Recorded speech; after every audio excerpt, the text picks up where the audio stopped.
Hi guys, welcome, and in this video I'm going to be showing you how to play every ranked role in the game Dota 2. Also make sure to please like and subscribe. This video really took a long time to make.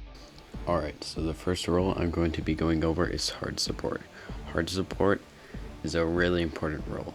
So basically, hard support's main purpose is to keep the safe lane, aka the carry, safe from other enemies and basically, as the name intends, support them.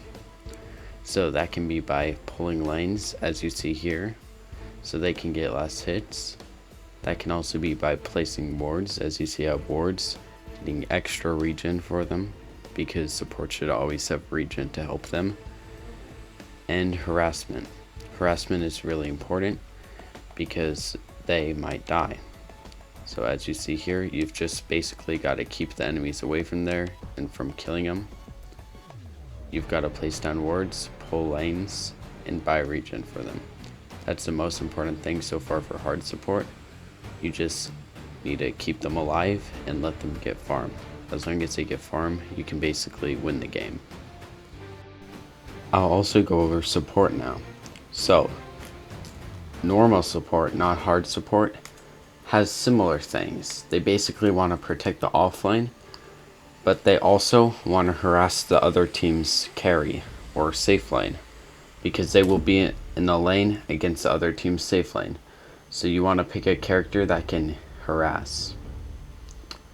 Some good characters could be Ogre Magi, Dazzle, and many other characters.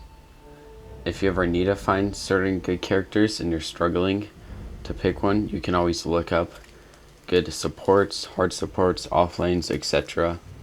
for Dota 2.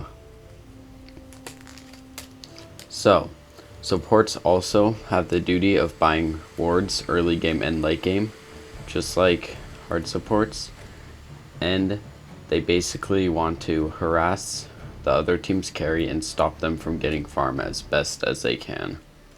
Supports also should buy regen for the offlane, but not as much usually as a hard support buys for the safe lane. They can also pull waves to keep the safe lane from getting farm, so the offlane can also help harass.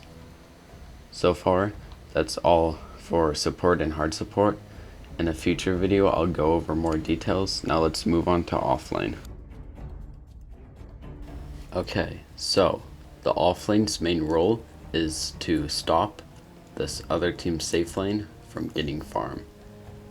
And if they successfully do this and get them really far behind and your safe lane is ahead, then you have a really high chance of winning the game.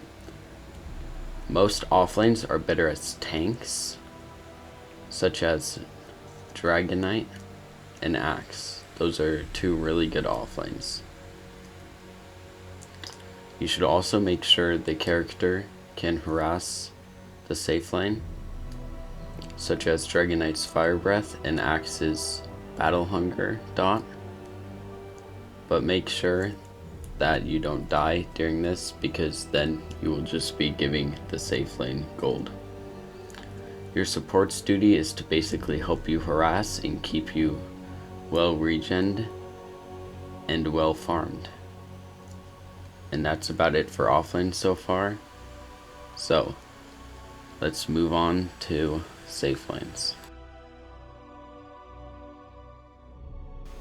Alright, so as you might have figured out from what I was talking about support and hard support, safe lane, their main role is to basically win the game for their team. So you want to pick a carry that can deal a lot of damage and can get gear pretty quickly. So that could be Drow, Phantom Assassin, or even Sniper. There are many good heroes for safe lane. You could always Google good heroes for safe lane if you need help finding one. So the hard support will basically help the safe lane and make sure that they have enough regen and get gear.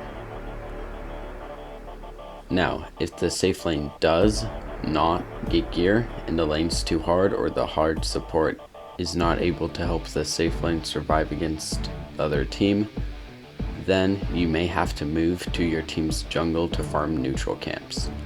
That's only if the lane's really hard, you can't get any last hits, XP, and you keep dying. You will just have to go farm neutral camps. It's usually the best bet if you're having a really hard lane. Last but definitely not least, there's mid lane. You can think of mid lane as a backup carry for the safe lane, or I guess the second carry. Now, you usually want to pick someone that can carry or can gank really early. You want to pick someone like that for mid, such as Sniper or Necrophos. Those are two really good mids. If you need to find more, you can always look up good mids. There's a bunch of heroes that can go mid. Usually ranged heroes are the best ones though. Alright, so mid, it's usually a 1v1 in that lane. You will probably get ganked a lot though, so you want to have a hero that can harass and get last hits from afar. That's why I picked Sniper, because he has good range. You also want to buy wards so you can see if someone's going to gank you. Mid lane, around when you become level 6, you're going to want to go gank to help your teammates, because that is what a mid lane is meant to do. The best lane to gank is usually the lane that's having a harder time. So if my top lane is having a really hard time and dying a lot, I would go gank for them. Or if my bottom lane is having a worse time and dying a lot, I would go gank for them. Always try to pick off a kill during a gank. At least 1 or 2 would be good. And that's all for my brief overview on Dota 2 ranked roles. I hope you enjoyed. Please like and subscribe. And there will be a bigger overview and a really specific one in the future. Have a wonderful day.